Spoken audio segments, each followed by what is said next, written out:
siang Bu Nana, perkenalkan saya Febri, saya bertindak sebagai supervisor kali ini. Kira-kira Ibu siap kita melakukan pra-observasi? Siap Ibu, insya Allah. Oke, baik, terima kasih Ibu. Jadi ada beberapa pertanyaan yang akan saya sampaikan, nah silakan nanti dijawab ya Ibu ya.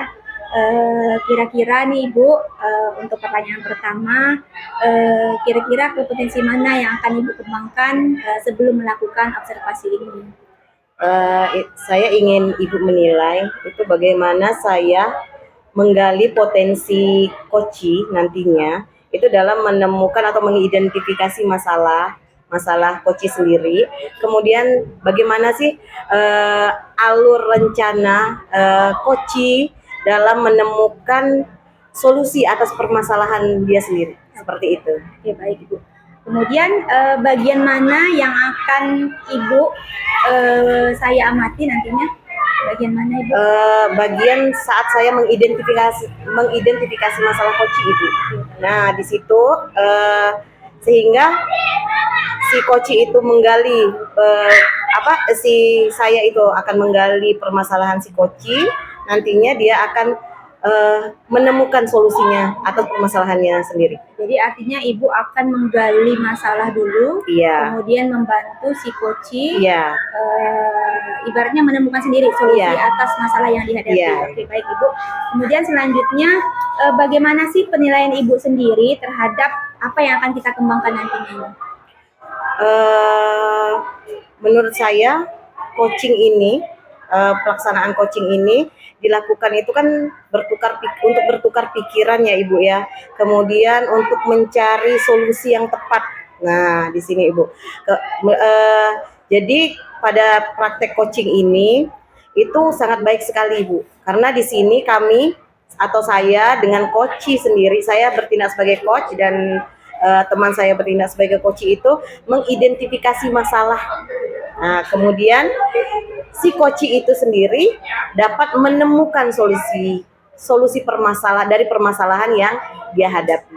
Seperti itu Ibu. Baik Ibu, pertanyaan terakhir ya Ibu ya, sebelum kita melakukan observasi dan supervisi, apa sih harapan Ibu dari observasi yang akan kita lakukan nanti ini?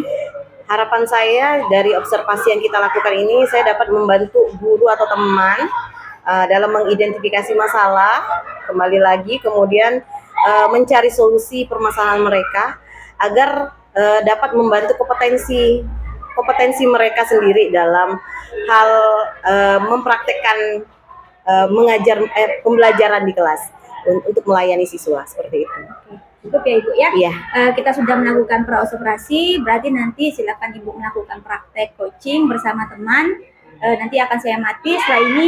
Setelah melakukan coaching, saya akan bertemu Ibu kembali dalam pasca supervisi. Iya. Terima kasih Ibu Nana. Sama-sama Ibu. Selamat siang. Selamat siang. Terima kasih juga. Bu Nana, maaf nih mengganggu waktu sebentar. Oh iya Bu Lili, ada apa Bu Lili? Nah, di sini nih Bu, saya ingin konsultasi lah untuk saya cerita-cerita nih ya. Oke, ada boleh. Masalah sedikit nih tentang banyak perangkat-perangkat saya. Masalah apa? Nah, coba Bu Lili ceritakan masalah apa ya Bu ya? Ya, ini Bu, yang pertama ini masalah perangkat pembelajaran saya. Saya kan tidak ada masuk BK ini kan di kelas, jadi susah saya untuk membagi waktu untuk masuk di dalam kelas untuk anak-anak gitu kan, untuk menjalankan perangkat program saya ini. Oh, seperti itu. Nah, saya mau tanya Ibu dulu. Ibu membuat perencanaan nggak untuk 1 tahun ini? Nah, ada Bu, rencana pelaksanaan layarnya ada. Terus bagaimana waktunya? Apakah Ibu bagi setiap part-partnya atau bagaimana? Coba ceritakan dengan saya. Ya, untuk perangkat pembelajarannya itu saya buat per semester. Nah, untuk layanannya itu, ini kan saya harus tetap masuk dalam kelas Bu, coba untuk menyampaikan layanannya, untuk bimbingan ke anak. Tapi sebelum saya masuk ke layanan ini kan saya harus menyebarkan angket dulu ke siswa. Nah, cuma masalah kendala waktunya ini memang terbentur. Jadi memang saya mau izin juga mungkin sama guru mapel ya Bu ya. Boleh kan? Kita kalau saya nggak salah di sekolah kita ini kan jadwal untuk BK itu 1 minggu 1 kelas itu 1 jam ya? Iya. 1 jam itu apakah tidak cukup Ibu?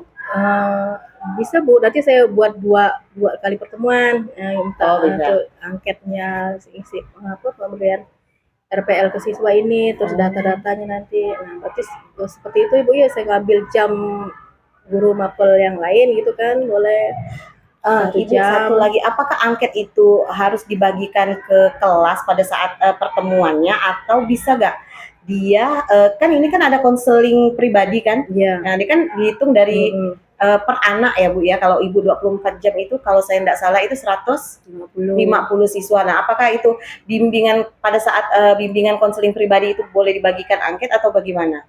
Bisa nggak ya? Ya kalau masalah angket itu boleh aja titip ke jam-jam siapa Bu, nanti anak tinggal mengantarkan ke saya. Ah, boleh. Nah, kalau masalah isi data yang angket. Nah, yang masalah ini kan Bu, layanan nih, saya Oh, iya. nyampaikan ke anak per kelas itu, nanti kan mereka membutuhkan layanan apa, nanti itu yang saya buat untuk masuk ke kelasnya. Nah, berarti kan emang saya harus minta ngambil jam teman ya kan, 1 jam, nah, biar ada saya juga lebih mengenal ke anak gitu kan.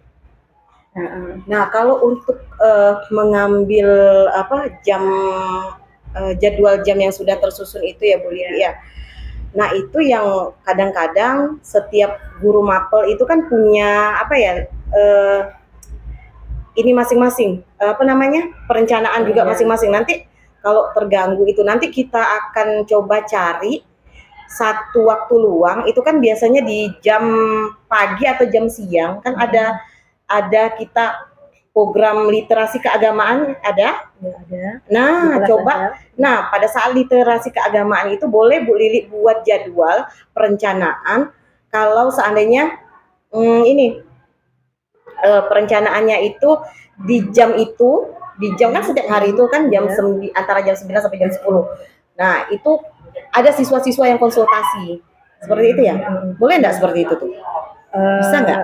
Itu kan untuk layanan di kelas ya Bu. Berarti emang harus. Oh, ini untuk layanan di kelas. Iya, kalau masalah satu-satu bimbingan saya anak, saya bisa nyambil nih. Oh, sambil seperti jalan itu. bisa. Iya. Nah, jadi emang saya masalah terbentur waktu. Oke, bisa saya minta waktunya jam teman saya, misalnya guru TIK juga boleh kali ya 1 jam gitu kan.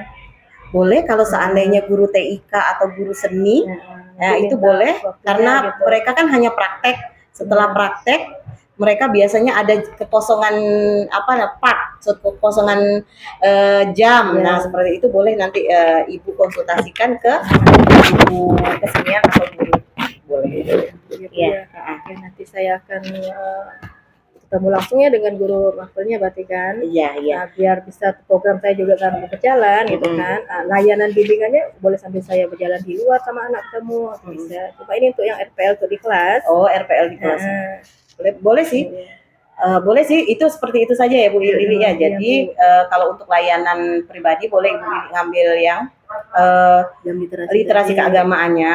Nanti Ibu buat aja perencanaannya, jadwalnya, siapa-siapa siswanya sesuai dengan siswa yang telah terpilih kan.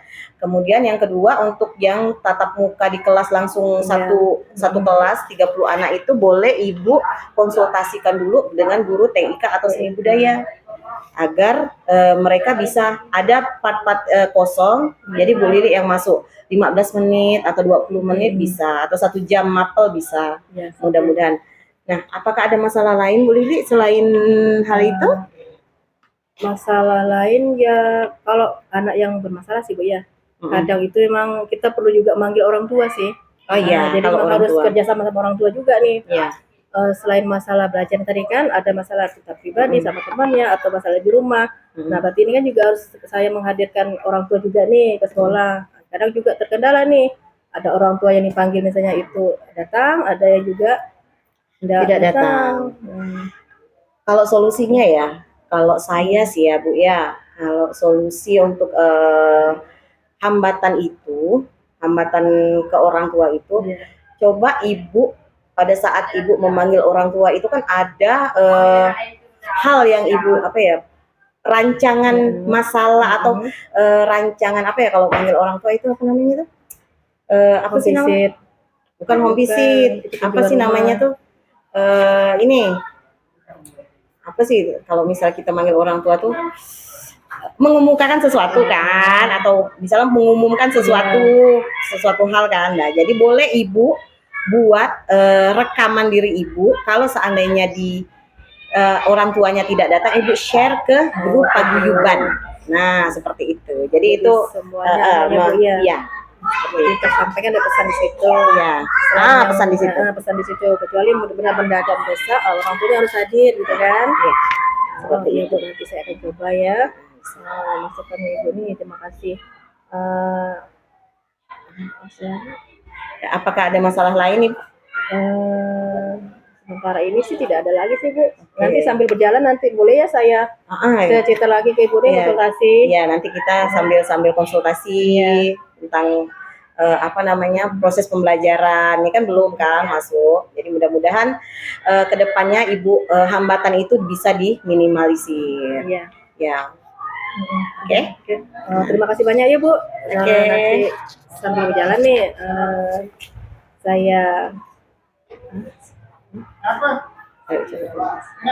saya ucapkan banyak terima kasih, Bu, atas bimbingannya, ya, sama-sama saya. Semoga layanan nanti saya di kelas sampai terlaksana ya kan, dengan sesuai jadwal saya buat. Oke, Bu. Ya, sama-sama Bu Lili. Mudah-mudahan sukses selalu ya. Amin, Bu. Selamat siang Bu Nana, ketemu kembali dengan saya. Ya, jadi kita akan melakukan pasca observasi ya Bu ya. Baik Bu. Tadi saya sudah mengamati sedikit, bisa saya simpulkan masalah tadi itu adalah bagaimana koci Ibu agak kesulitan atau mempunyai masalah tentang bagaimana membuat program kerja, karena program kerja itu tidak terjadwal dalam jadwal mata pelajaran. Jadi Ibu membantu koci tadi untuk menemukan solusi sendiri bagaimana terbaik agar masalah itu bisa terselesaikan. Ya, betul Ibu ya. Oke, baik, ada beberapa pertanyaan yang akan saya sampaikan kepada Ibu di sesi pasca observasi ini. Jadi yang pertama yang akan saya tanya itu adalah bagaimana Ibu menilai sendiri atau perasaan Ibu setelah melakukan sesi coaching tadi? Pada saat pelaksanaan coaching dengan teman saya, kebetulan teman saya itu guru BK ya Ibu ya. Nah, beliau datang ke saya itu membawa beberapa kesulitan dalam melakukan pembelajaran. Seperti yang Ibu katakan tadi, yang pengamatan, yang pertama, sekarang BK itu di kurikulum Merdeka itu tidak ada masuk kelas Ibu. Nah, jadi mereka itu kesulitan dalam menentukan jam pelayanan, seperti itu. Jadi dia menceritakan bagaimana kesulitannya, bagaimana dia harus melakukan pelayanan dengan begitu banyak siswa, karena yang saya ketahui itu kan kalau guru BK itu kan 150 siswa untuk memenuhi jam ngajar 24 jam. Jadi, nah beliau datang ke saya, kita sama-sama sharing, dan saya sangat senang sekali Ibu membantu beliau dalam menemukan atau menuntun untuk mencari solusi dari permasalahan beliau tadi. Seperti itu Ibu. Oke, baik ya. Jadi Ibu merasa bahwa coaching tadi sudah dilakukan sesuai dengan prosedur ya Ibu ya. Namun saya di sini tentunya harus menyampaikan hasil pengamatan saya selaku supervisi ya di kegiatan supervisi ini. Baik Ibu, secara garis besar yang Ibu sudah lakukan itu sudah sangat baik. Terutama bagaimana Ibu mengidentifikasi masalah yang dihadapi oleh coach Ibu. Jadi di sana Ibu sangat menggali apa masalahnya, kemudian bagaimana Ibu menanyakan kira-kira solusi apa yang bisa dicari, kemudian Ibu juga membantu coach Ibu menemukan arahnya sendiri bagaimana masalah itu terselesaikan. Secara garis besar itu sudah dilakukan dengan baik Ibu, coaching yang Ibu lakukan, sehingga saya mengamati coaching Ibu juga menyadari bahwa ternyata bisa mengambil jam pelajaran teman lain, sehingga kegiatan bimbingan konseling kepada siswa bisa dilakukan, ada kegiatan RPL dan layanan siswa. Oke ya, secara garis besar sudah Ibu lakukan, apalagi di kegiatan penutup tadi Ibu juga menyampaikan bahwa Bu Lili atau coach Ibu itu sudah bisa melaksanakan kegiatan itu sehingga program kerja yang disusun oleh Ibu Lili atau coach Ibu dapat dilakukan. Ya Ibu ya. Iya.